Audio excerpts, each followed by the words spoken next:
Buenos días, que el Señor les bendiga en esta mañana. Damos gracias a Dios porque una vez más es miércoles y el Señor nos permite poder iniciar con la clase correspondiente al Sermón del Monte. Es la clase número 5. Como siempre lo hacemos, vamos a orar y a darle gracias al Señor por la oportunidad que Él nos da de poder compartir su palabra y de poder abrir la palabra de Dios para que Él nos enseñe y nos revele. Si me hacen el favor de acompañarme y oramos para entregarle al Señor ese tiempo. Bendito sea tu santo nombre, Señor, en esta hora. Te damos gracias por tu amor, por tu bondad, por tu misericordia, Señor, para nuestras vidas. Una vez más, Señor, nos presentamos delante de tu presencia deseando que tú nos hables, que tú hables a nuestros corazones, Señor, que tú dejes esa palabra, Señor, como una semilla en nuestros corazones para que pueda crecer, para que pueda germinar la semilla, crecer y llevar fruto, Señor, agradable para ti. Una vez más, Señor, estamos delante de tu presencia, con necesidad, con sencillez, Señor, en nuestros corazones, para que tú nos hables, para que tú nos muestres, Señor, cuál es tu voluntad y tu deseo para nuestras vidas.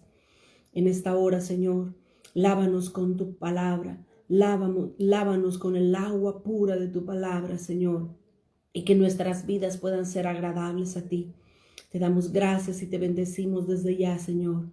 Quédate con nosotros desde el principio hasta el final de esta clase, que tu Santo Espíritu, Señor, esté acompañándonos del principio a fin. En el nombre de Jesús oramos. Amén y amén. Muy buenos días. Gracias por estar conectados en esta mañana para la clase correspondiente a este día. Como siempre, sí les pido de favor que ustedes pongan en su muro o hagan el tag a otras personas, porque parece que ya no es permitido. Así es que vamos a continuar con el estudio del Sermón del Monte. Hoy tenemos la clase número 5. Tenemos, todavía no hemos salido de las bienaventuranzas y el Señor pues nos está hablando a través de todo lo que Dios quiere enseñar a nuestras vidas, ¿verdad? Así es que damos gracias a Dios por la bendición que nos da. Muchas gracias a todos los que están conectados desde ya. Buenos días, bendiciones para todos. Ya hay varias personas conectadas. Así es que gracias al Señor, ¿verdad? Vamos a continuar. Estamos en Mateo capítulo 5, el Sermón del Monte. El Señor lo inicia hablando precisamente de las 9 bienaventuranzas. Las 9 bienaventuranzas son leyes que Dios ha dejado establecidas para que nosotros podamos andar en ellas, para que podamos caminar y hacer la perfecta voluntad de Dios para nuestras vidas. Dios quiere que nosotros nos comportemos de acuerdo a lo que Él ha establecido en su palabra. Dios quiere que nosotros podamos crecer, madurar y mostrarlo a Él, reflejar el carácter de Cristo en nuestras vidas. Las bienaventuranzas es una muestra de ello. Cada una de estas bienaventuranzas debe de ser formada, desarrollada en nuestras vidas para agradar a Dios en primer lugar, pero también para poder estar con nuestros hermanos con una buena actitud junto a ellos. La semana pasada nos quedamos en la bienaventuranza número 6. Esto está en Mateo capítulo 5 y el versículo 8. Mateo 5:8 estábamos viendo, dice: bienaventurados los de limpio corazón, porque ellos verán a Dios. Mire qué bonita esta sexta bienaventuranza. Dios quiere que nosotros le veamos. Dios desea que nosotros podamos estar cerca de Él. Es por eso que Él tiene reglas, mandamientos que Él ha establecido para que nosotros podamos ser participantes de su naturaleza divina. Habíamos estado hablando la semana pasada que introdujimos esta sexta bienaventuranza. Habíamos estado hablando que el Señor pide un corazón limpio. Dice: bienaventurados los de corazón limpio, porque ellos verán a Dios. Ahora, en la palabra de Dios, cuando se habla de corazón, se está hablando de la parte interna de una persona. No está hablando necesariamente del músculo que tenemos, que nos palpita y nos da vida. No habla del corazón literal, sino que cuando su palabra nos dice el corazón, lo que se está refiriendo es lo más íntimo, lo interno de nosotros. Es comparado en la Biblia con el alma.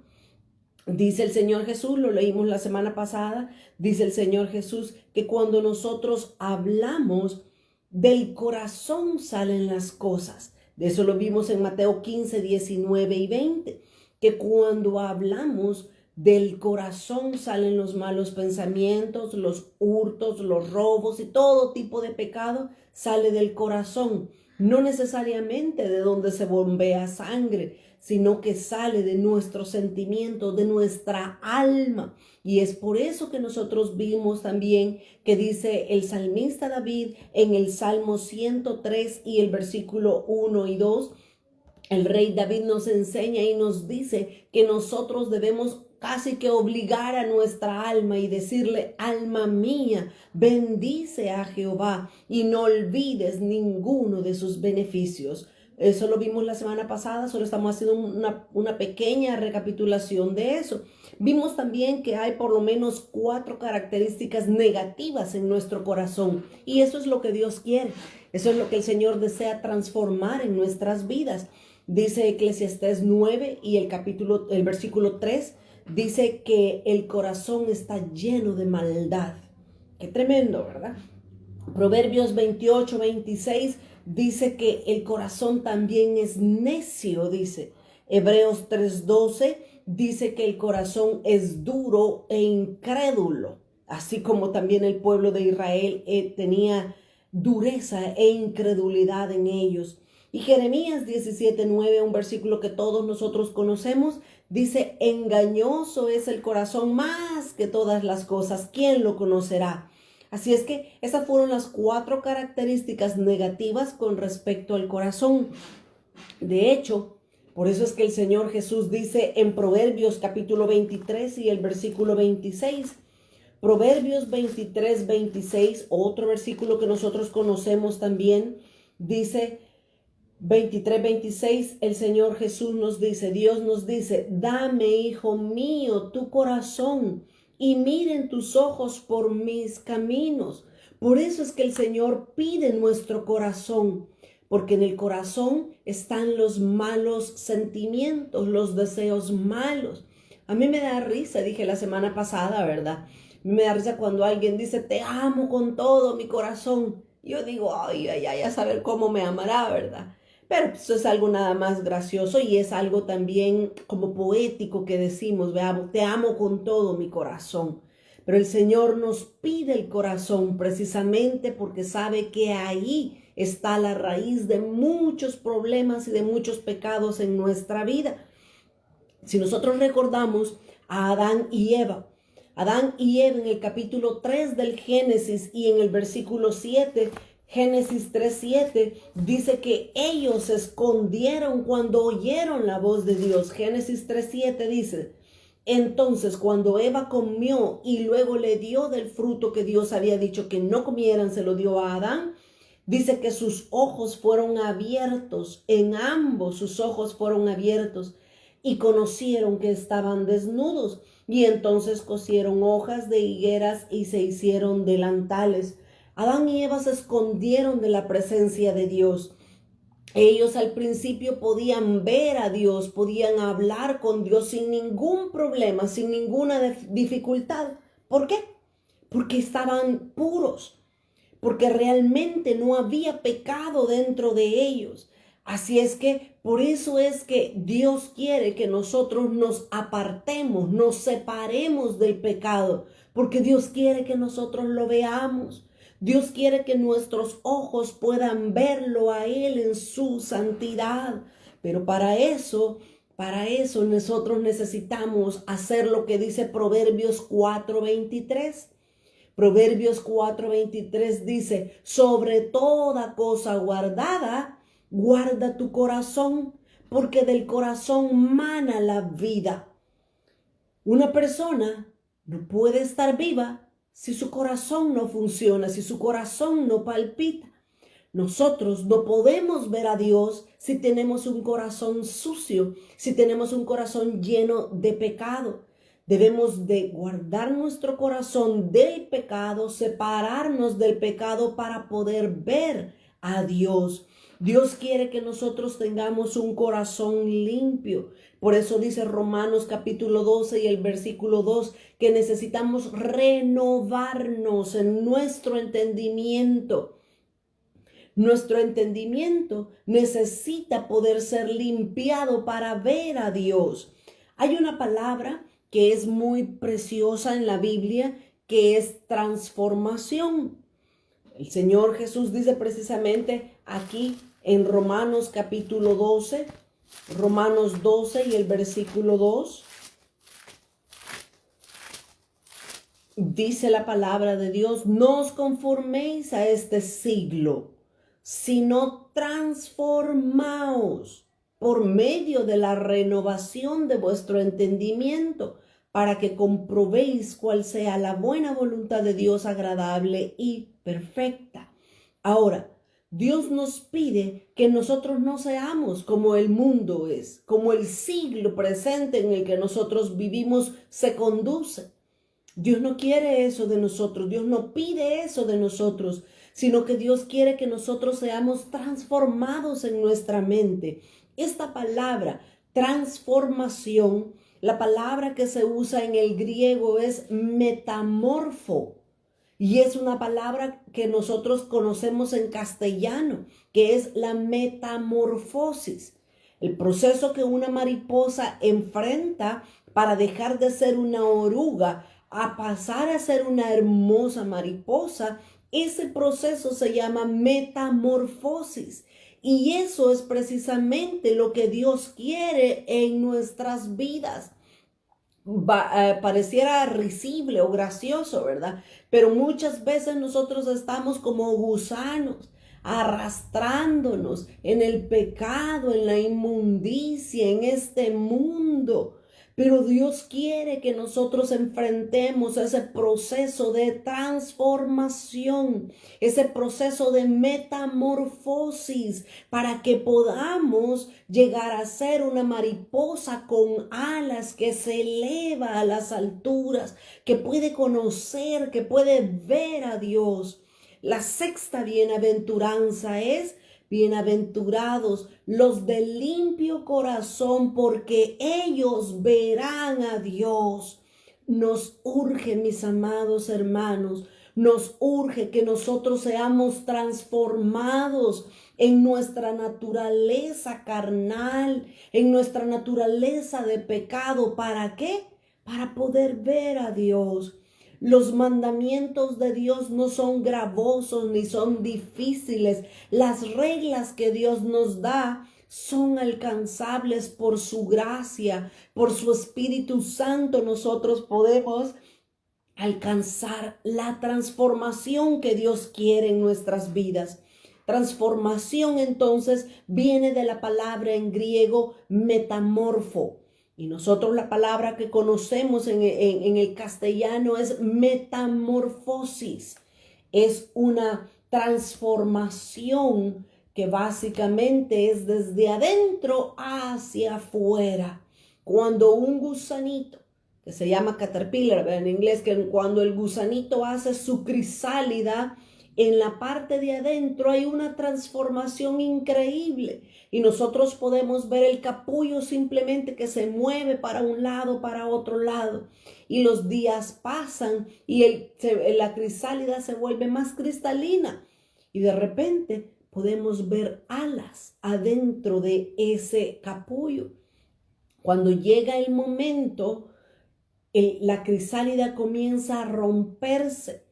La mariposa ha estado bien apretadita ahí adentro, ha estado bien empaquetadita, pero llega el momento donde ella debe de romper el capullo, debe de romper esa crisálida, extender sus alas, y luego, después que sus alas se han secado, ella puede estar lista para volar. Ese proceso es precioso, es bonito, es similar a lo que Dios quiere hacer en nuestras vidas. Dios quiere transformarnos. Hay veces duele, hay veces se siente difícil, hay veces que vamos a sentir que no lo vamos a lograr, pero debemos descansar en las manos de Dios. Dios es el que nos está moldeando como esa mariposa, como esa vasija de Jeremías 18. Dios nos está moldeando para que seamos conforme a su imagen y a su semejanza. Ese era el deseo de Dios desde el principio en el Génesis. El pecado nos ha deformado, el pecado nos ha hecho gusanos feos que nos arrastramos en la tierra, pero Dios sigue en pie su deseo de transformarnos para ser como Él. Hay otra palabra que se utiliza y es es renovar. Dice aquí, estamos en Romanos 12 y el versículo 2, no os conforméis a este siglo, sino transformaos por medio, transformación del griego metamorfosis, pero luego dice, transformaos por medio de la renovación de vuestro entendimiento. Esta palabra renovación viene del griego, de la palabra en griego anakainosis. Anakainosis, para los que están anotando en sus casas, esta es la palabra, usted la puede ver acá. Anakainosis, esa es la palabra en el griego para renovación. Anakainosis significa hacer de nuevo. Dios quiere no solamente nuestra transformación, nuestra morfosis, nuestra metamorfosis. Dios quiere que nos renovemos, que significa que nos hagamos una nueva criatura, una nueva persona en Cristo Jesús. Dice Primera de Pedro 1 y el versículo 3. Primera de Pedro capítulo 1 y el versículo 3 dice: bendito el Dios y Padre de nuestro Señor Jesucristo. Perdón, es 1:13, Primera de Pedro 1:13. Dice, por lo tanto, ceñid los lomos de vuestro entendimiento, sed sobrios y esperad por completo en la gracia que os traerá cuando Jesucristo sea manifestado. Aquí el apóstol Pedro nos está pidiendo que nosotros debemos ceñir los lomos del entendimiento. Versículos como este de repente nos dejan a uno pensando qué significan, porque nuestros pensamientos no tienen lomos. Los lomos son las espaldas, pero esta es una expresión que se usa en la Biblia y en este tiempo era una expresión muy común. Cuando una persona, acuérdense que en el Medio Oriente, en el tiempo del apóstol, del Señor Jesús y de todos los cristianos, cuando se inició la iglesia, los hombres y las mujeres usaban faldas, vestidos largos. Cuando un hombre quería cargar algo pesado, o quería correr, o quería pelear con alguien, el vestido definitivamente, la falda larga definitivamente, lo que iba a hacer es un estorbo, iba a impedir que se moviera con soltura. Entonces lo que los hombres hacían con su vestido, ellos usaban un cinturón grueso, ¿verdad? Que en su cintura, lo que ellos hacían es que se recogían la falda y se la metían adentro del cinturón. A eso se le llamaba ceñirse los lomos. Eso era ceñirse los lomos. Entonces, ¿qué era lo que está diciendo el apóstol Pedro? Dice, ceñid los lomos de vuestro entendimiento. Lo que el apóstol Pedro nos está diciendo es que nuestros pensamientos no tienen que andar como las faldas para arriba y para abajo, estorbándonos. Lo que debemos hacer con nuestros pensamientos es ceñirlos, meterlos en el cinturón para que estén bien sujetos. Eso es lo que Dios quiere. Dios quiere que nosotros aprendamos a no dejar que nuestros sentimientos se vayan hasta bien lejos, porque nuestros pensamientos muchas veces comienzan a cargar el corazón y por cosas que ni siquiera son ciertas, por mentiras que el enemigo, dardos de mentira, dardos de fuego que el enemigo tira a nuestros pensamientos. Ahora, todo esto lo estamos hablando porque Dios quiere que lo veamos a Él. Y podemos ver a Dios si tenemos un corazón limpio. Pero ¿cómo nuestro corazón va a estar limpio si nuestros pensamientos están llenos de suciedad y de impureza? Mire cómo esto es como una cadenita. Un eslabón une a otro eslabón. Y si algún eslabón se suelta, la cadena ya no va a poder funcionar correctamente. El rey David en el Salmo 51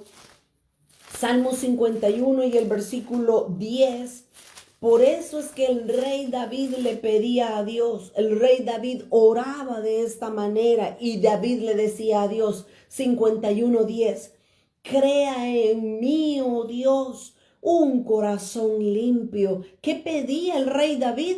Dinero, riquezas, más ganancias, más palacios, más cosas materiales. No, el rey David decía, crea en mí, oh Dios, un corazón limpio y renueva un espíritu recto dentro de mí.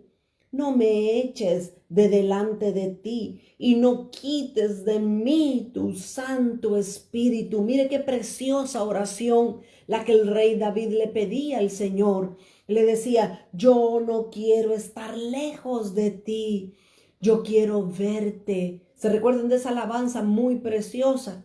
Dice, abre mis ojos, oh Cristo. Abre mis ojos, te pido. Yo quiero verte. Quiero verte y contemplarte en tu santidad. Quiero ver el resplandor de tu gloria. Así debemos de desear y de anhelar nosotros también. Ver a Dios. Pero veremos a Dios cuando tengamos un corazón limpio. ¿Y saben qué? Ese es el deseo de Dios. Dios desea renovar un corazón limpio dentro de nosotros. Ezequiel 36:26 dice, y les daré un corazón de carne y de hueso para que puedan conocerme. Jeremías 39 al 41 también nos está corroborando la escritura que Dios quiere darnos un corazón limpio. ¿Queremos ver a Dios? Es sencillo. Tengamos un corazón puro para poder verlo a Él, para poder observarlo a Él en su santidad. Nadie que no tenga pureza en su corazón podrá ver a Dios. Ahora, puro. Dios pide un corazón puro. Bienaventurados, dice, los de limpio corazón. Dios pide un corazón puro. La palabra que se usa para puro en el griego es kasaros. Aquí está escrita. Kasaros, esta es la palabra que se utiliza en el griego para puro. Y esta palabra kasaros significa tres cosas. En primer lugar, significa limpio. Limpio, por ejemplo, como cuando una ropa está sucia y se mete a lavar, se pone a restregarse para lavarse. Eso es la palabra kasaros, limpio. Algo que está sucio, pero que se pone a lavar para que esté sucio. Se recuerda lo que el Señor le decía en Isaías. Decía, si tu corazón es rojo, vendrá a ser como blanca lana. Si tu corazón es sucio, el Señor quiere purificarlo. ¿Por qué? Porque quiere que lo veamos a Él. Porque Dios quiere que nosotros seamos también puros como Él es puro. El segundo significado de esta palabra kasaros, que significa pureza, significa la separación de la paja con el tamo. Eso es, los granos de arroz, de cebada o de trigo. Los granos de trigo tienen una vaina que los cubre, un cascarón, una cascarita que los cubre. Ahora, ¿qué es lo que hacía en el pueblo de Israel o qué es lo que comúnmente se hace en el Medio Oriente y aún aquí en nuestro medio? ¿Qué hacen? El arroz también es otro ejemplo, que toda aquella semillita que viene dentro de una vainita. ¿Qué es lo que hacen? Lo que hacen es que lo ponen en el suelo, el montón de grano, como el trigo, como el arroz, como la cebada, y con un palo comienzan a golpearlo. Y después que lo han golpeado, Eso lo que hizo es separar el grano del cascarón, de esa vaina que los cubre. Pero después, ¿cómo alguien puede venir y comenzar a sacar cada arroz en medio de la paja o del tamo? ¿Cómo hacen? Meten una sartén, meten como un plato, lo meten en el grano y lo tiran arriba. Lo tiran hacia arriba y el viento se lleva lo que es sucio, lo que es el tamo, lo que es la paja. Eso significa pureza. Ese es otro significado de la palabra en griego, kasaros. Eso es lo que Dios hace con nosotros. Por eso es que yo me detengo a dar cada una de las definiciones, porque es el trabajo que Dios quiere hacer en nosotros. Dios quiere quitar el pecado de nosotros. ¿Qué tiene que hacer primero? Darnos con un palo. Y después meter un plato y tirarnos hacia arriba para que el viento se lleve lo sucio y el grano que es pesado, ya sea de trigo, de arroz o de lo que sea, pueda caer al suelo ya limpio. Eso es lo que Dios quiere hacer con nuestro corazón. Ahora la pregunta es, ¿queremos nosotros un corazón limpio? ¿Queremos nosotros un corazón puro? Dios quiere darnos un corazón puro. El punto es, ¿nosotros lo queremos? Si nosotros queremos un corazón puro, tenemos que decirle, crea en mí, oh Dios, un corazón limpio. Debemos decirle, heme aquí, Señor, purifica mi corazón para verte. Y el tercer significado de esta palabra kasaros del griego significa un producto que ha sido procesado, pero que no se ha mezclado. En otras palabras, algo que no está adulterado. Eso es lo que Dios quiere hacer en nosotros. Dios quiere procesarnos, así como se procesa el barro. Mire, no sé si hay alguna persona que le gusta trabajar con barro, pero los alfareros agarran el barro, que es como tierra, ¿verdad? Pero es barro.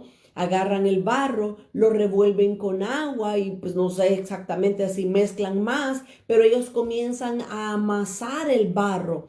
Pero con sus manos ellos pueden sentir si hay piedra, basurita, si hay hojitas y comienzan a limpiar la masa de barro para después, cuando ya está bien amasada, cuando ya no tiene basuras, ellos comienzan a diseñar un jarrón, una vasija, lo que ellos quieran hacer.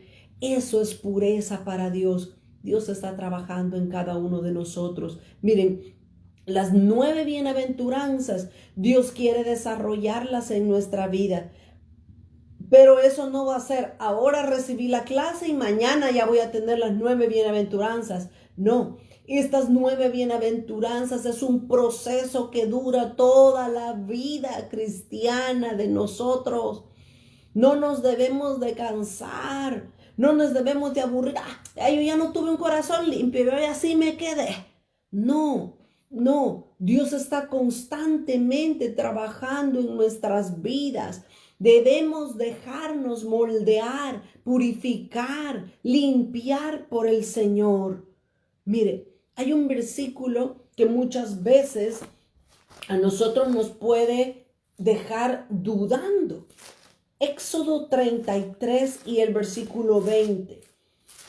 Éxodo 33 y el verso 20.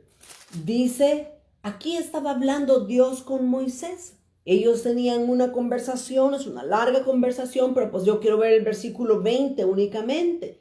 Le dijo Dios a Moisés, le dijo, no podrás ver mi rostro. Oiga, Moisés quería ver a Dios, pero Dios le dice, no, Moisés, tú no podrás ver mi rostro.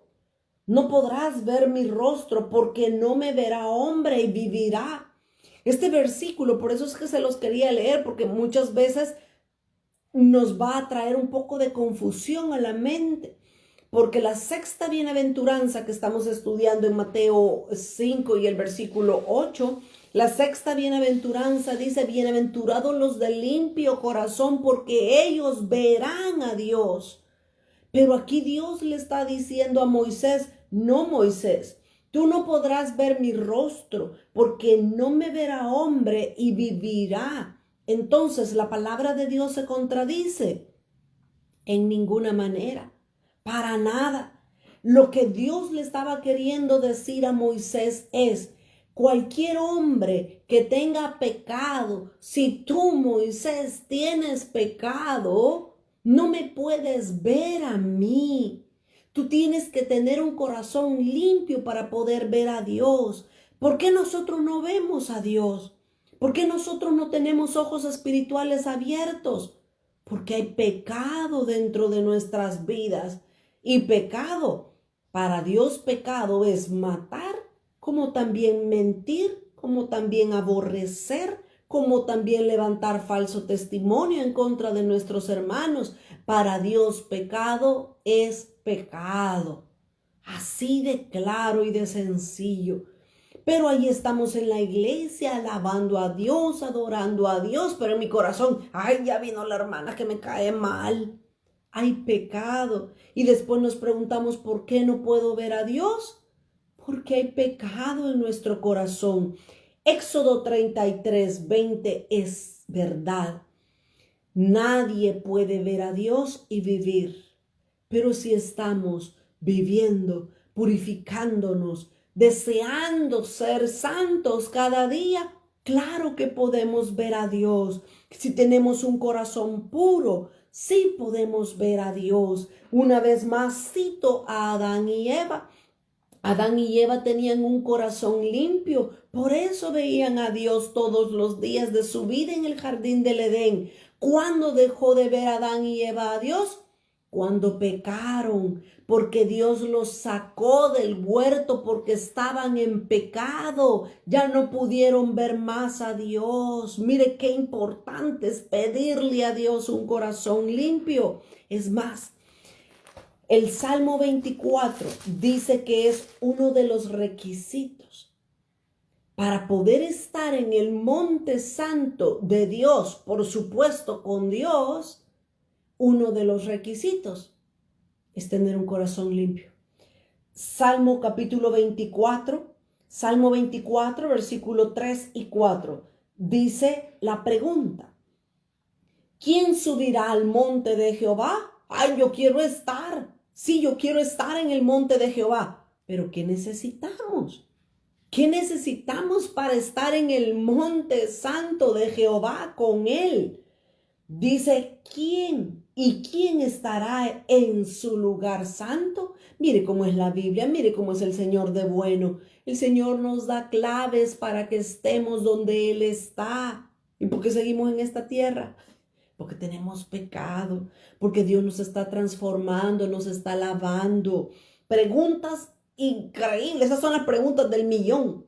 Aquí no están los números de la lotería, pero están las preguntas del millón. Es para saber cómo estar donde Él está. Dice, ¿quién subirá al monte de Jehová? ¿Quién estará en su lugar santo? La respuesta está en el versículo 4. El limpio de manos. ¿Qué significa el limpio de manos? Aquel que su obrar es santo, es justo. No hace bien con su mano, como dicen, con su mano derecha hace cosas buenas, pero con la izquierda las deshace. No, tiene pureza en su obrar, en sus manos. El limpio de manos, el puro de corazón, el que no ha elevado su alma a cosas vanas ni jurado con engaño. ¿Queremos ver a Dios? Ahí hay solo cuatro pequeños requisitos para poder ver a Dios: el limpio de manos y el puro de corazón.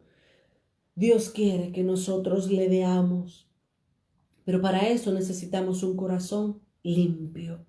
Regresemos a Mateo. Estamos tratando de salir de las 9 bienaventuranzas. Mateo capítulo 5, y ahora vamos a leer el versículo 9. Ahí está la séptima bienaventuranza. Mateo 5 y el verso 9 dice: bienaventurados los pacificadores, porque ellos serán llamados hijos de Dios. Esta es la séptima bienaventuranza, los pacificadores. El deseo de Dios es que nosotros nos mantengamos en unidad como sus hijos. Así de sencillo y así de clara es la palabra. Miren lo que el Señor Jesús oró al Padre en Juan 17:11. Juan 17:11. El Señor Jesús dijo, y ya no estoy en el mundo, mas estos, oró Jesús al Padre, mas estos están en el mundo, y yo voy a ti. Padre Santo, dijo Jesús, a los que me has dado, guárdalos en tu nombre, para que sean uno, así como nosotros. La Trinidad es uno. Son tres personas en una sola Trinidad. Por eso se le llama Trinidad. Dios Padre, Dios Hijo, Dios Espíritu Santo. Son tres que juntos forman la Trinidad. Pero Jesús dijo, así como tú y yo somos unos, así también que mis discípulos sean uno. El deseo del corazón de Dios es que nosotros seamos pacificadores, que nosotros podamos guardar la unidad. Todavía dice el versículo, aquí estoy en Juan 17 y el versículo 20. Mas no ruego, dijo Jesús, mas no ruego solamente por estos 11 que estaban enfrente de él. No ruego por estos solamente, sino también por nosotros, por los que han de creer en mí, por la palabra de ellos. Oiga el versículo 21, para que todos es todos, ninguno se va a quedar afuera, todos, para que todos sean uno, como tú, oh Padre, en mí y yo en ti, que también ellos sean uno en nosotros, para que el mundo crea que tú me enviaste. La gloria que me diste, yo les he dado, para que sean uno, así como nosotros somos uno. Yo en ellos, tú en mí, para que sean perfectos en unidad, para que el mundo conozca que tú me enviaste y que los has amado a ellos como también me has amado a ti. Qué preciosos versículos, ¿verdad? Dios quiere, Jesús quiere que nosotros seamos uno, así como ellos son uno. Ahora, la pregunta es, ¿cómo está la iglesia ahora en día? Sin ninguna malicia, sin tener yo en mi mente ninguna iglesia.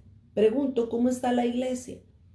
Ahora cada quien pelea para ver quién tiene más gente, para ver quién tiene el mejor coro, para ver quién tiene la mejor edificio, para ver quién tiene la doctrina más perfecta. Que Dios nos ayude. Que Dios nos ayude para que nosotros podamos ser pacificadores. Dios quiere, Jesús quiere que nosotros seamos uno, así como Él es uno con el Padre.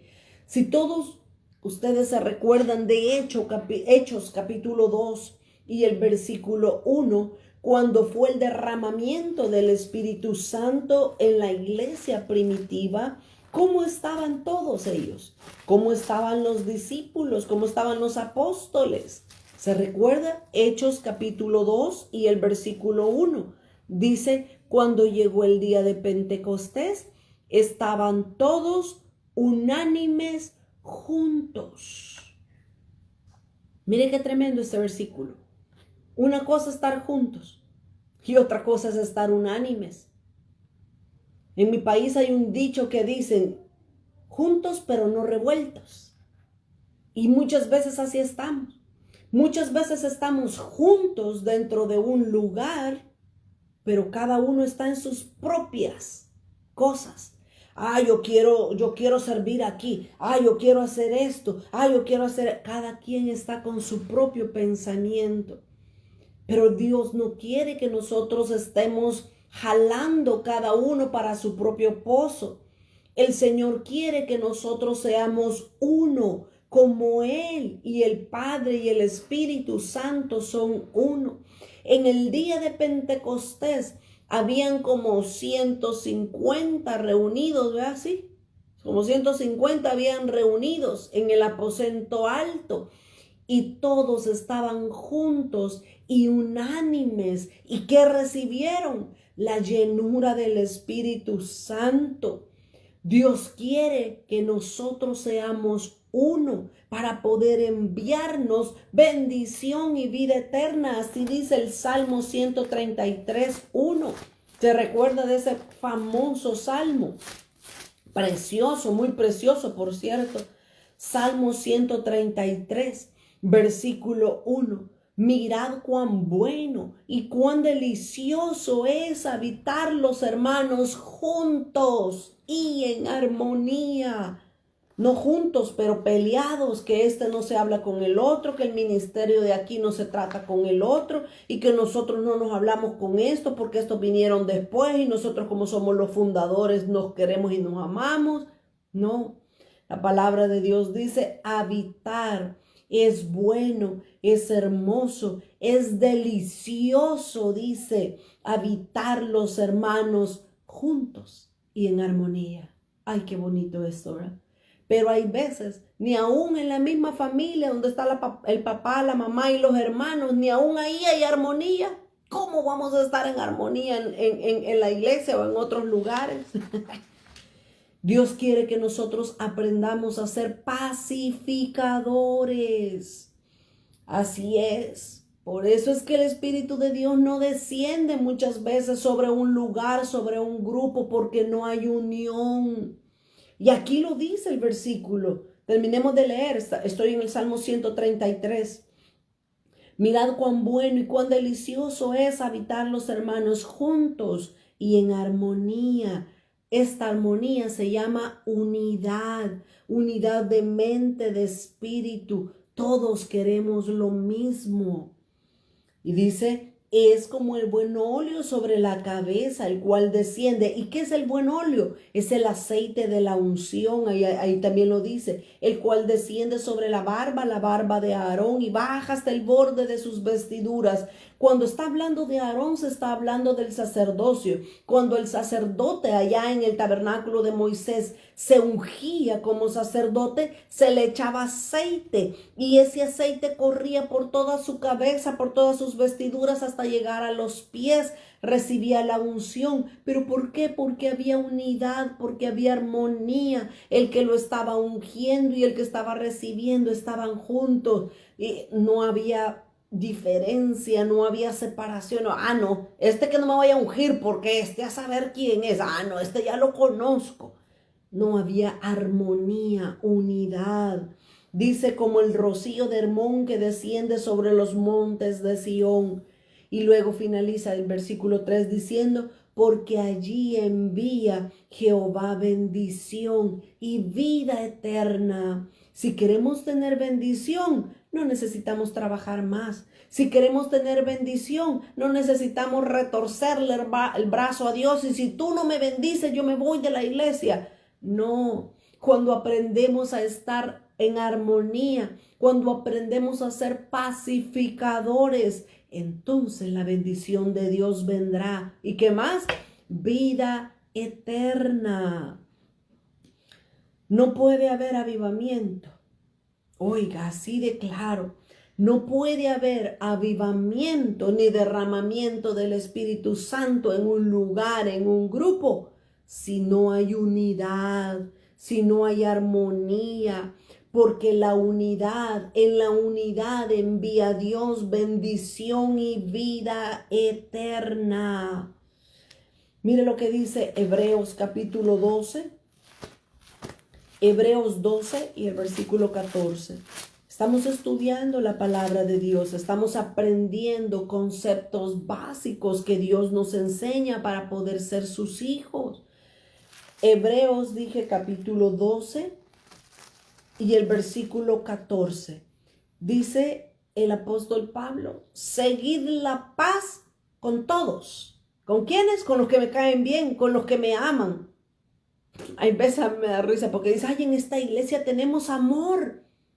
Llévele la contraria en algo y ya va a ver hasta dónde llega el amor. Ah, no, a él no le hablen. No, con él no se metan, con ella no se metan porque no hace lo que yo digo. Se acabó el amor, pues. La palabra de Dios nos dice, seguid la paz con todos y la santidad sin la cual nadie verá al Señor. Dios nos pide entonces que nosotros sigamos la paz con todos, pero nadie que no tenga paz en su corazón no va a poder tener paz ni tampoco hacer la paz con los demás. La séptima bienaventuranza es los pacificadores, los que buscan la paz, los que hacen la paz entre los hermanos. Acabamos de estar hablando y de estar viendo los que tienen un corazón limpio, ellos verán a Dios. El corazón limpio nos protege también de la amargura. Cuando nosotros tenemos un corazón limpio, eso nos va a librar de la amargura. Dice aquí mismo en Hebreos 12 y el versículo 15, mirad bien, no sea que alguno deje de alcanzar la gracia de Dios. Hay personas que se pueden descalificar de la gracia de Dios. ¿Por qué? Porque brotando alguna raíz de amargura sean estorbados. Una persona permite que una raíz o una semilla de amargura entre a su corazón cuando no tiene paz. Y dice que después la amargura viene como una semillita. De repente alguien te vio mal, no te quiso saludar. Y eso fue una semillita que cayó en tu corazón. Esa semillita comienza a echar raíces y después comienza a echar una plantita y esa plantita se llama amargura. Pero esa raicita, esa semillita, esa raíz crece tanto que después el fruto comenzamos a regarlo por todos lados y dice, está estorbando ya esa amargura, estorbe y por ella muchos sean contaminados, ya ese es un fruto. Ya la gente viene y comienza a comer del fruto que nosotros tenemos en nuestro corazón. ¿Y qué están comiendo? Amargura de parte nuestra. Que Dios nos ayude a ser pacificadores, ¿verdad? Que Dios nos enseñe a que nosotros podamos ser pacificadores. Una vez más, cito Salmo 51, una vez más cito al salmista David, al rey David. Ahora David le dice al Señor en el 51:7, le dice, purifícame con hisopo y seré limpio, lávame y seré más blanco que la nieve. El salmista David, él quería ser pacificador y le pide a Dios, le dice, purifícame con hisopo, pero permítame. Aquí David no le está diciendo, hisopo nosotros pensamos que es lo que nos metemos en los oídos para limpiárnoslos y luego lo tiramos porque salió bien sucio. Eso sí, el salmista David quiere que Dios nos pula, nos purifique con hisopo. No, es necesario entender lo que la palabra de Dios nos quiere decir para poder saber cómo orar. Hisopo en la Biblia no habla de ese Q-tip o el hisopo que nos metemos en el oído. No, el hisopo era una planta medicinal, era un arbusto que servía para purificar y para limpiar. Y de hecho yo estaba viendo ahí en el internet ahora temprano que ese árbol o ese arbusto de hisopo aún en México se conoce como hisopo. Y es una planta medicinal, es una planta purificadora, es una planta que incluso se hacen test y se toman para purificar los pulmones, para purificar los bronquios.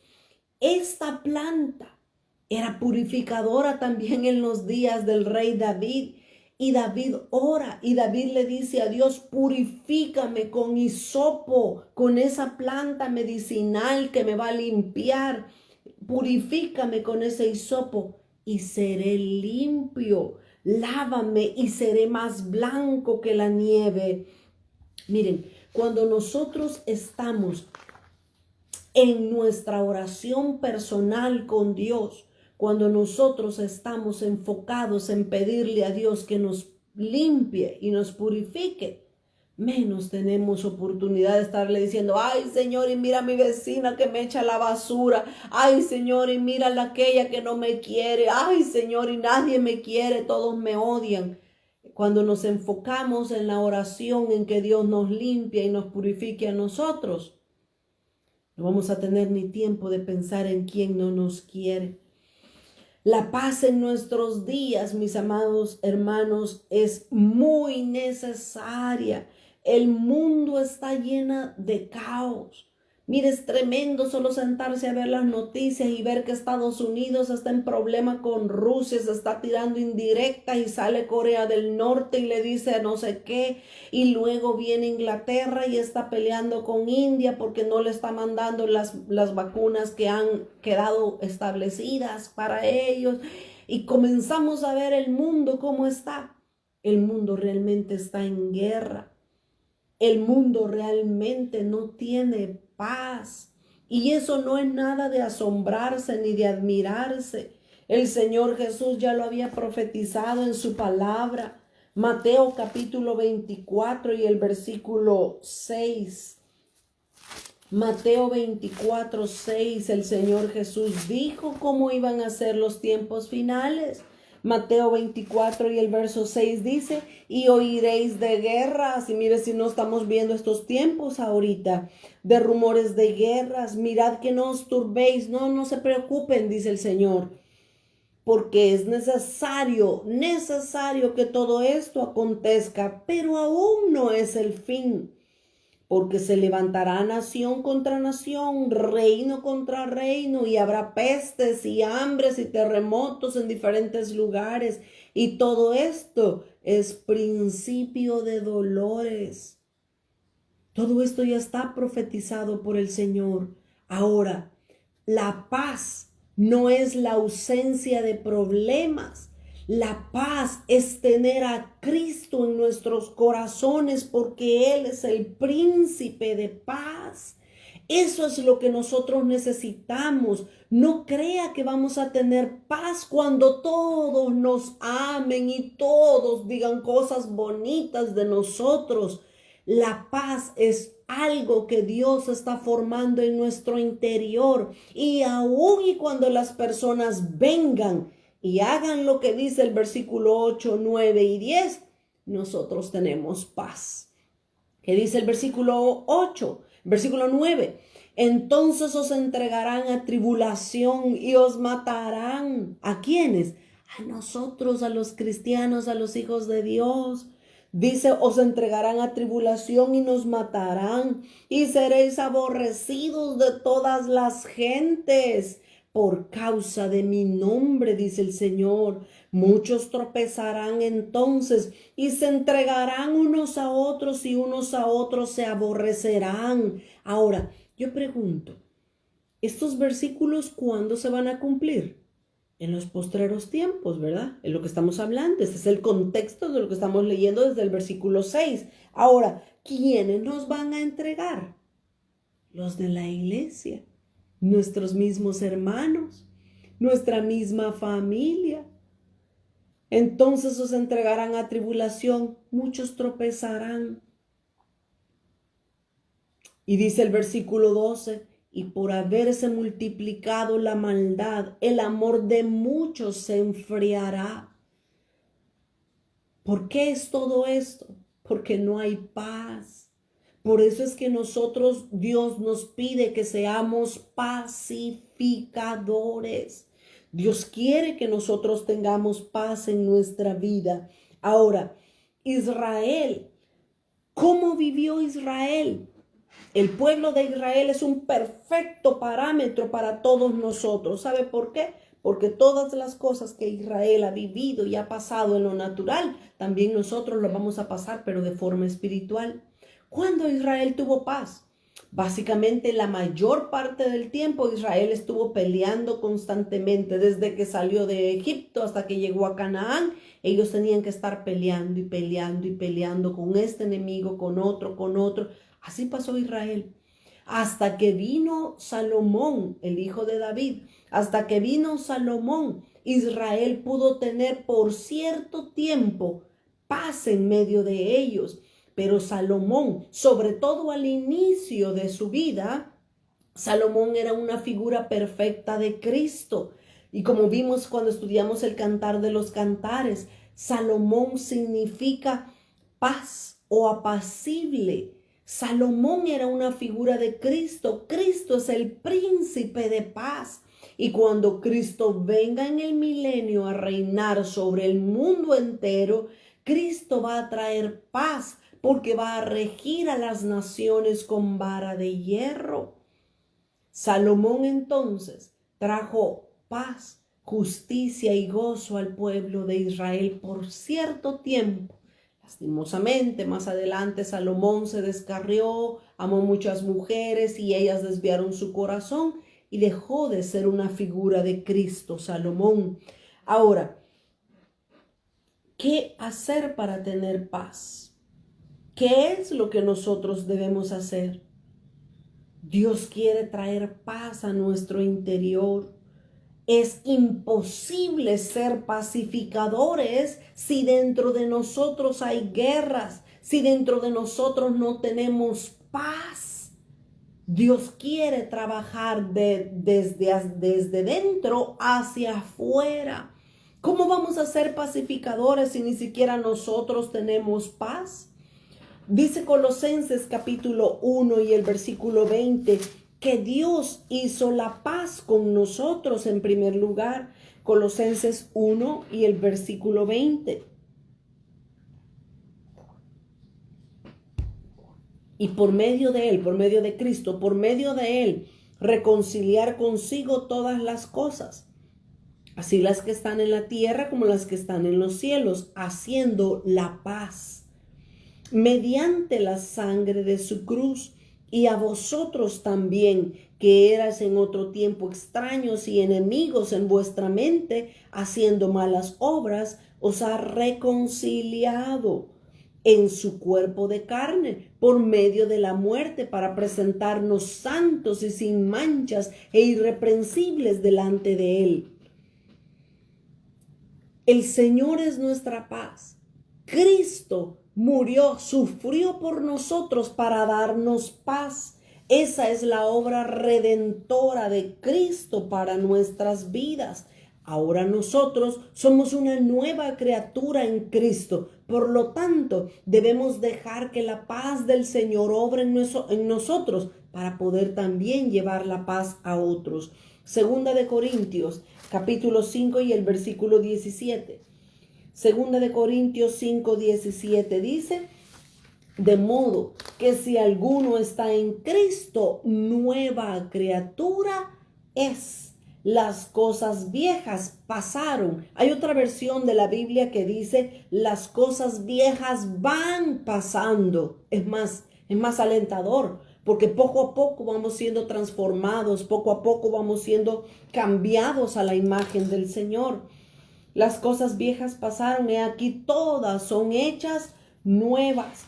De modo, dice, que si el versículo 18, y todo esto proviene de Dios, quien nos reconcilió consigo mismo por Cristo y nos dio el ministerio de la reconciliación. El ministerio de la reconciliación es ser pacificadores. Que Dios estaba en Cristo reconciliando consigo al mundo, no tomándoles en cuenta a los hombres sus pecados, y nos encargó a nosotros la palabra de la reconciliación. Dios quiere entonces que nosotros también aprendamos a ser pacificadores con nuestros hermanos. Ahora, para nosotros ser pacificadores necesitamos dos cosas. En primer lugar, ya lo dije hace unos minutos atrás, en primer lugar nosotros necesitamos tener al príncipe de paz dentro de nosotros. Dice Isaías capítulo 9 y el versículo 6, y llamará su nombre Dios fuerte, Padre eterno, príncipe de paz. Cristo, uno de sus nombres es príncipe de paz. Cuando Cristo mora en nuestras vidas, Él quiere traer esa paz a nosotros también. Juan 14 y el versículo 27, el Señor Jesús nos extiende la invitación a nosotros para que también nosotros seamos pacificadores. Juan 14 y el versículo 27, la paz os dejo, dijo Jesús. La paz os dejo, mi paz os doy. Yo no la doy como el mundo la da. No se turbe vuestro corazón ni tenga miedo. El Señor extiende la invitación para poder recibir su paz. ¿Se recuerda de aquella alabanza de Marcos Witt? Paz, cuán dulce paz es aquella que el Padre nos da. Paz, eso es lo que necesitamos. Vivimos en un mundo lleno de tanta guerra, de tanta violencia, de tanta turbulencia, que nos urge tener paz en nuestro interior. ¿Y quién es la paz? Cristo es el príncipe de paz, que Él quiere morar en nosotros. Paz no es ausencia de problemas. Paz es saber entregarle a Dios todo lo que nos molesta y nos roba la paz. Por cierto, Satanás es un ladrón de la paz. Nosotros necesitamos, en segundo lugar, para poder ser pacificadores, necesitamos tener paz con las personas que nos rodean, con nuestros familiares, con nuestros amigos y con nuestros hermanos. Dice Romanos 10:15. Romanos 10:15, hermosos, dice, son los pies de aquel que traen buenas nuevas. Romanos 10 y el verso 15.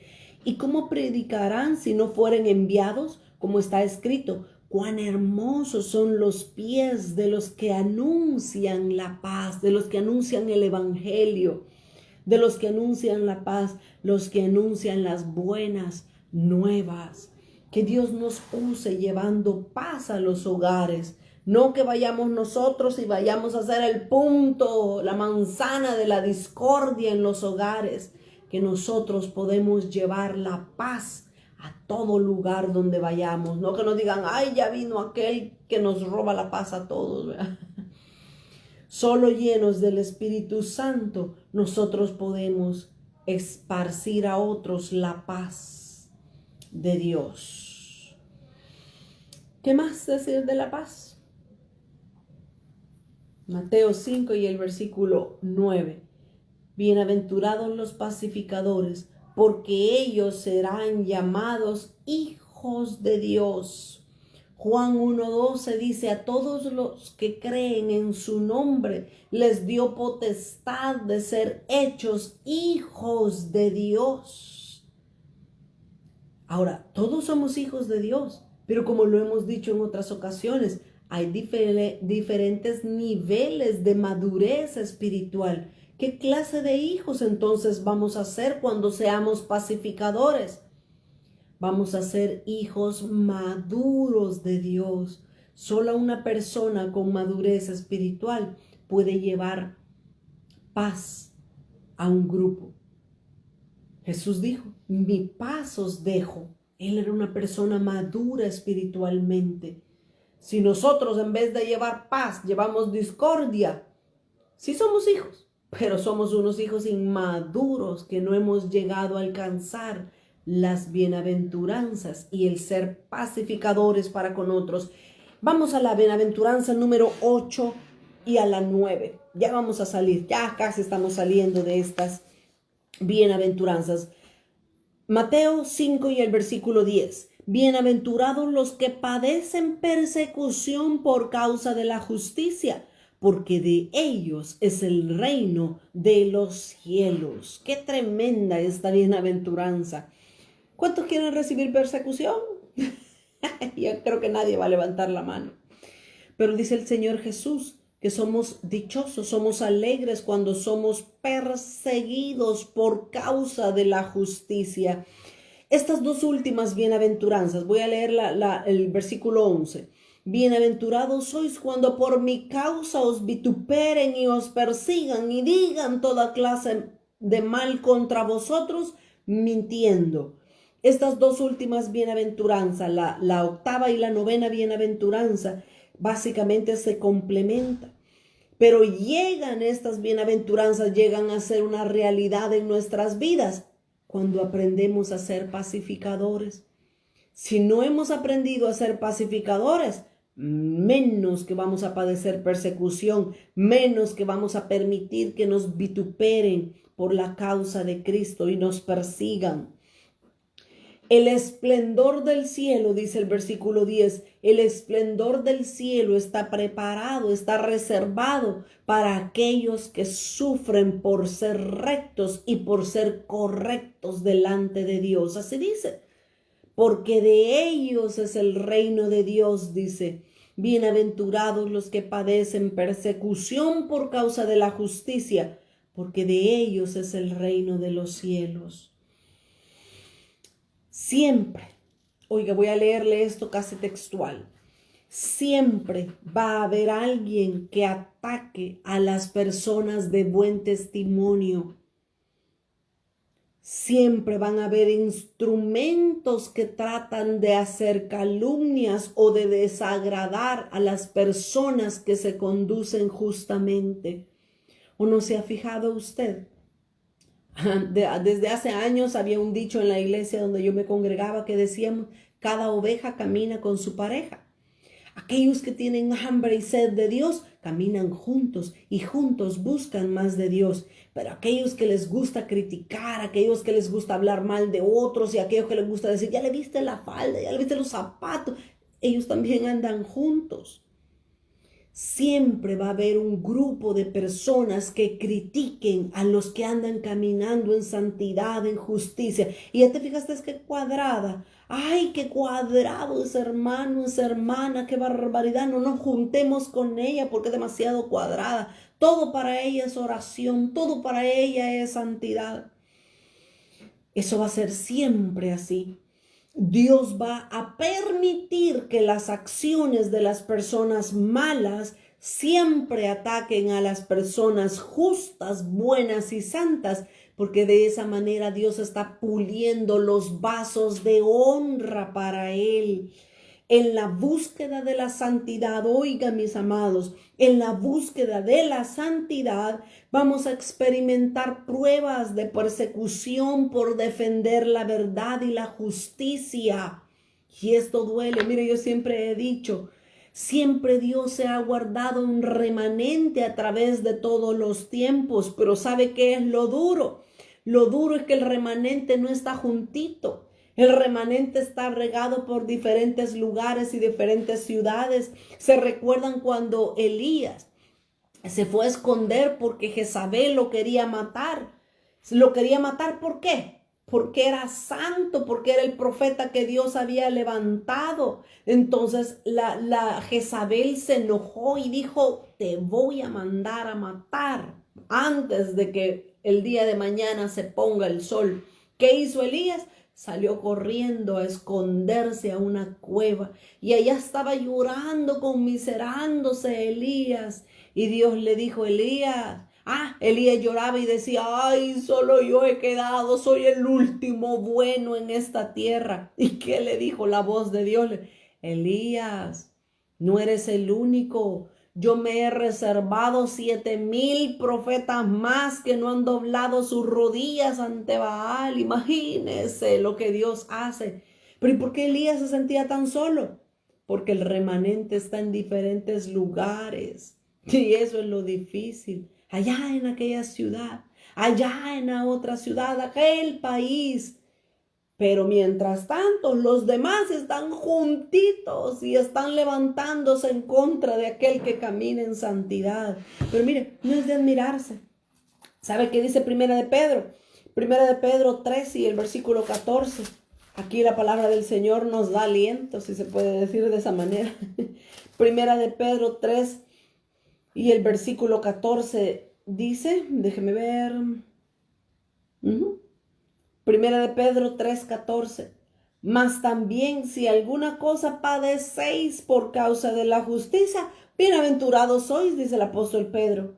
Por tanto, no os amedrentéis por temor de ellos, ni os conturbéis, sino santificad a Dios en el Señor en vuestros corazones y estad preparados para presentar defensa con mansedumbre y reverencia ante todo el que os demande razón de la esperanza que hay en vosotros.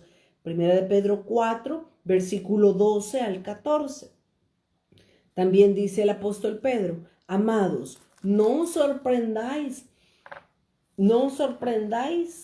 del fuego de prueba que os ha sobrevenido, como si alguna cosa extraña os aconteciese, sino gozaos por cuanto sois participantes de los padecimientos de Cristo, para que también en la revelación de su gloria os gocéis con gran alegría.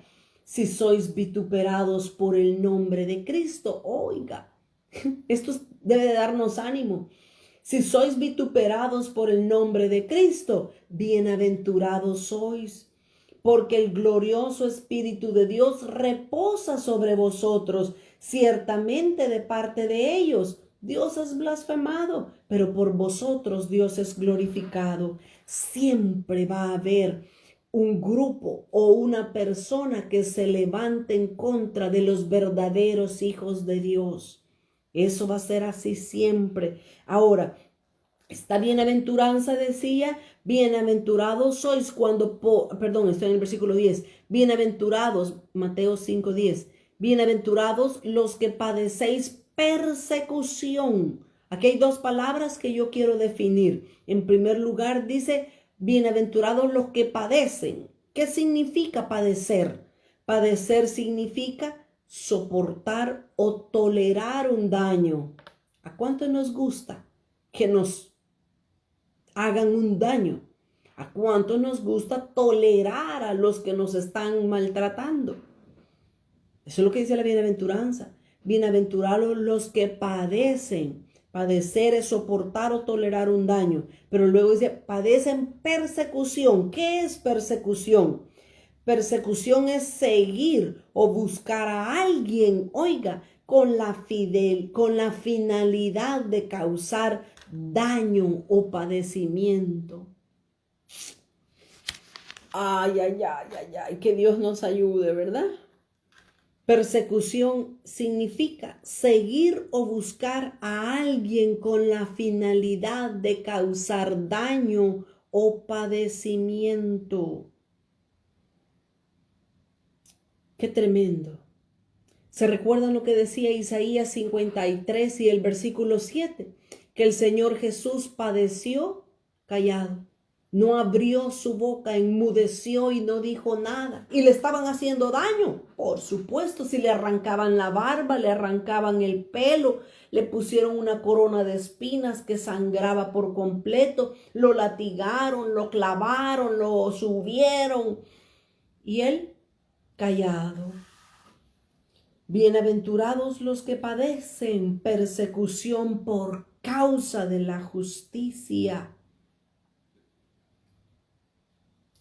El Señor quiere que nosotros descansemos en Él. Cuando nos están cometiendo injusticia, duele. Porque ¿sabe cuál es el problema? El problema es que se levanta gente hablando cosas que no son ciertas de uno. Duele, porque uno no se puede defender ni puede ir de gente en gente diciéndole, no, mire, es que él me odia, por eso habla así. No, es que mire, esta persona me aborrece. No puede uno defenderse.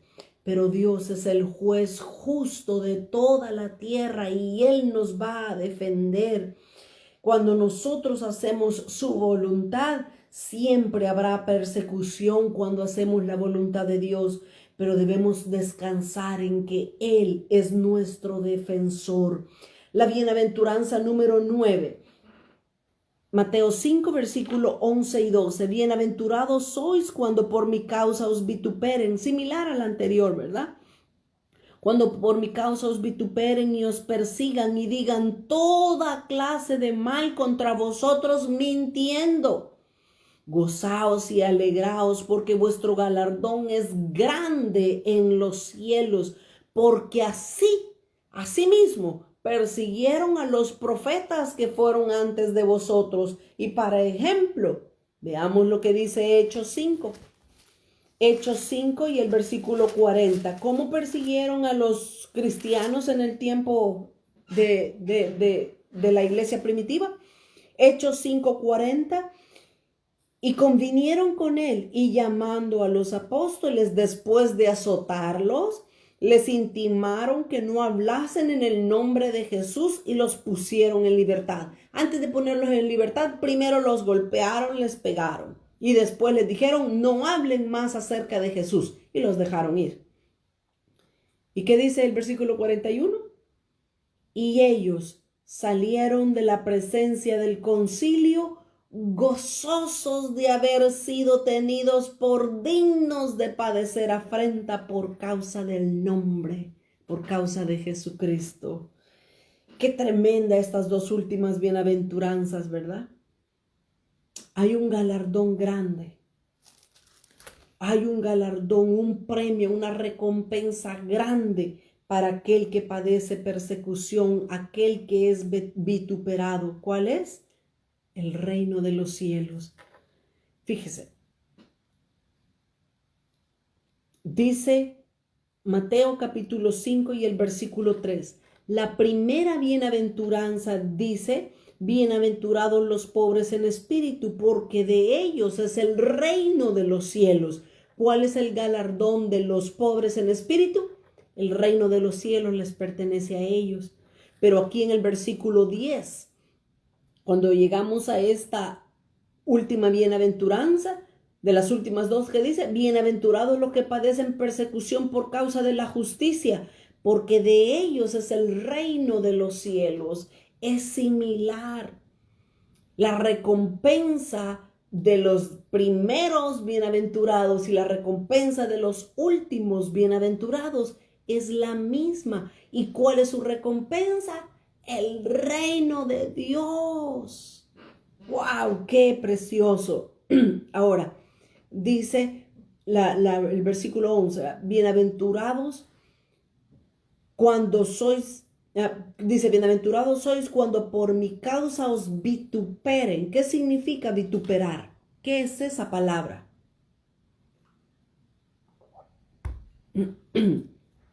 Vituperar significa censurar o desaprobar.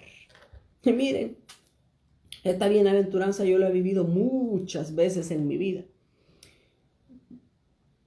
Desde que yo tenía 23 años estoy enseñando en diferentes institutos bíblicos e iglesias. Y he tenido clases donde en medio se me levantan y comienzan a decir, no, lo que usted está enseñando no es cierto. No, eso no es así. Y miren, y qué duro es. Qué duro es cuando te vituperan enfrente de todos. Allá en mi país hay una ciudad que se llama La Unión. Ahí había un instituto bíblico y ahí tenía un grupo de personas. Ahí estábamos dando clase. Y esa vez estaba yo enseñando acerca de cómo en el cielo el querubín Satanás contrató a los ángeles y juntos fueron desterrados, o sea, del cielo fueron echados a la tierra. Estaba explicando yo todo eso. Y en medio, un hermano se paró y se levantó y empezó, no, eso es mentira, eso no es así, ese versículo no dice nada de eso. Y yo me quedé, wow, Dios mío, ¿qué hago? ¿Qué hago? ¿Cómo me defiendo? ¿Qué hago?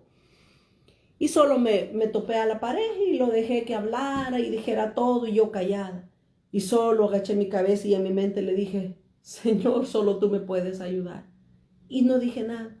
Y de en medio de ellos mismos se levantó un pastor y se paró y le dijo, hermano, permítame. Quiero pedirle que usted guarde silencio porque lo que ella está enseñando, el versículo que ella está enseñando es un paralelismo de lo que se estaba sucediendo en el cielo. Y empezó a decir el pastor todo eso. Y wow, yo sentí un gran alivio porque dije yo, wow, Señor, gracias. Y yo tenía para ese entonces como 23, 24 años, imagínense. Que lo vituperen a uno, que lo censuren, que lo desaprueben a uno, es tremenda. Pero todo eso va a venir porque es causa del evangelio. Hay personas que tienen un evangelio tan distorsionado que ellos no aceptan otra cosa que no sea lo que ellos quieran creer. Así es que Dios quiere que todos nosotros también seamos vencedores en Él. Dios quiere que nosotros, estas 9 bienaventuranzas que hemos visto bien en detalle, Dios quiere que nosotros las vivamos en nuestra vida. Dice Juan capítulo 16 y el versículo 33.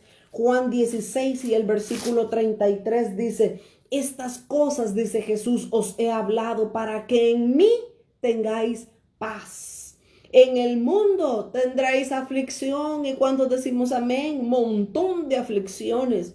En el mundo, dijo Jesús, tendréis aflicción, pero confiad, yo he vencido al mundo. El Señor quiere que nosotros aprendamos a vencer así como Él ha vencido.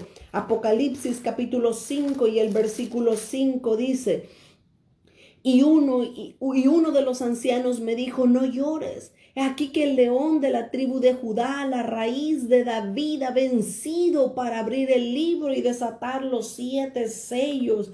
El Señor ha vencido, y así como Él ha vencido, quiere que también nosotros venzamos como Él lo ha hecho. Estas 9 bienaventuranzas Jesús las experimentó, no solamente las enseñó, Jesús las vivió en su vida y quiere que también nosotros las vivamos. Pero no se puede. Sí se puede porque Él ya venció, Él ya lo logró, y como Él lo ha logrado, nosotros también podemos lograrlo por su gracia. Por su gracia podemos vivir estas 9 bienaventuranzas en nuestra vida. Ahora, el Sermón del Monte no solo son las 9 bienaventuranzas. Hay muchos temas más que el Señor Jesús habló en ese Sermón del Monte. Regresemos, todavía tengo 7 minutos para terminar. Regresemos a Mateo capítulo 5.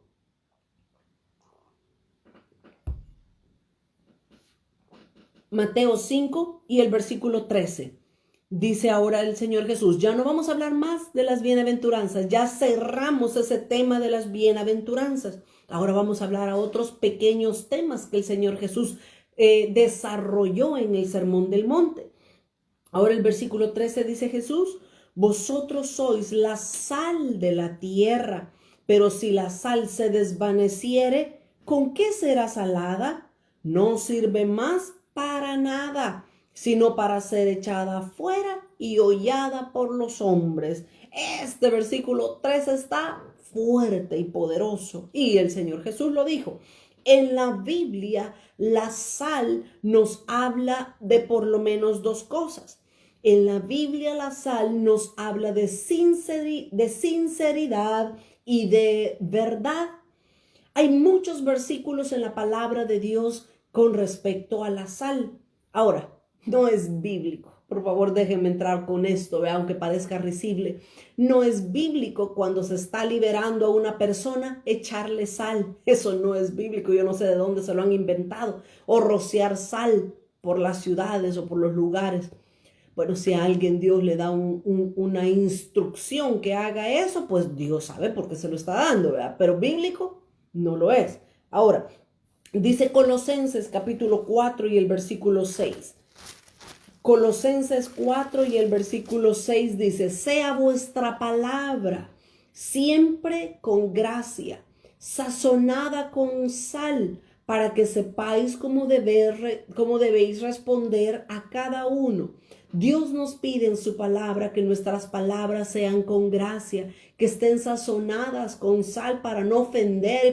Yo voy a decir esto y a mí no me importa quién se enoje. No, hay que pensar lo que se va a hablar para no ofender a las personas. El Señor Jesús no ofendía a las personas.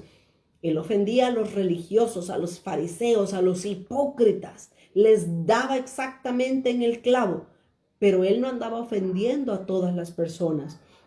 Debemos nosotros también tomar esta exhortación que la palabra de Dios nos dice, porque el Señor Jesús nos dice, ustedes son la sal de la tierra. Ahora, la sal debe de sazonar al mundo, pero lastimosamente hoy el mundo está sazonando a la iglesia y todo lo que el mundo hace, la iglesia también lo practica.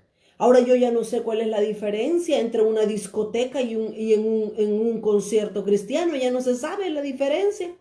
Ahora, ¿soy cuadrada? Pues tómelo como usted quiera. Ahora, hay 3 cualidades que la sal tiene. Y aquí me voy a quedar, no voy a poder terminar de hablar con respecto a la sal. Hay 3 cualidades que tiene la sal. En primer lugar, la sal tiene un poder purificador y sanador. 3 cualidades que tiene la sal en lo natural, que es algo que nos habla de lo espiritual. En primer lugar, la sal tiene un poder purificador y sanador. En segundo lugar, la sal es preservadora y conserva en contra de la descomposición. Y en tercer lugar, da un buen sabor a las comidas. Con la ayuda de Dios, el próximo miércoles vamos a ver cada una de estas cualidades de la sal. Purifica, preserva y sazona. Purifica, preserva y sazona. Con la ayuda de Dios, eso lo vamos a ver la próxima semana y vamos a ver cómo es la sal de importante delante de Dios, delante de las ofrendas, y lo que la sal, ¿qué es lo que Jesús quería decir cuando dijo vosotros sois la sal de la tierra? Y fíjese, el Señor Jesús ahí lo dijo claramente, no lo estoy diciendo yo. Jesús dice, vosotros sois la sal de la tierra, pero, ahí está el pero si la sal se desvaneciere o se hace insípida o impura, ¿para qué sirve? Para nada, sino solo para ser tirada, sacada afuera y hollada por los hombres. Y eso lo dijo el Señor Jesús. Solo los dejo con esta pregunta. ¿Qué tan salados estamos nosotros? Y mire que en el mundo esa es una expresión negativa, ¿verdad? Está salado, le dicen a las personas, porque nada le sale bien, está salado. Pero Dios realmente sí quiere que nosotros estemos salados, porque nosotros somos la sal de la tierra. Preserva, purifica y sazona. Eso lo vamos a ver con la ayuda de Dios la próxima semana. Oremos. Padre, te damos gracias, Señor, en esta hora porque tú nos has permitido compartir tu palabra, estudiar tu palabra, Señor. Ayúdanos, por favor, a cada día poder agradarte a ti con nuestras actitudes, Señor. Las 9 bienaventuranzas, Señor, son parte del carácter que debe de ser formado en nosotros. Queremos ser pobres en espíritu, queremos llorar delante de ti, queremos tener hambre y sed de justicia, queremos ser mansos, Señor, queremos ser pacificadores, queremos ser misericordiosos, queremos, Señor, aunque duela, aunque cueste, padecer por la justicia, ser vituperados por causa de tu nombre, Señor. Danos la fuerza, danos la gracia para poder, Señor, agradarte con nuestras vidas y con nuestras actitudes. Bendice a mis hermanas, Señor, en el lugar donde se encuentran y que tu Santo Espíritu selle estas palabras en sus corazones. Te damos gracias en el nombre de Jesús. Amén, Señor, y amén. Muchas gracias por tener paciencia, escucharme y estar conectados. Yo les ruego, por favor, que en sus casas o en el lugar donde ustedes se encuentran, si fuera posible, tomen notas y tengan su Biblia con ustedes para que la enseñanza pueda ser todavía más productiva. Muchas gracias, Mabelita, por estar conectada. Gracias, Consuelo. Gracias, niña nena. Gracias, hermana Hildita. Carlita, Dios les bendiga y hasta la próxima semana. Bendiciones.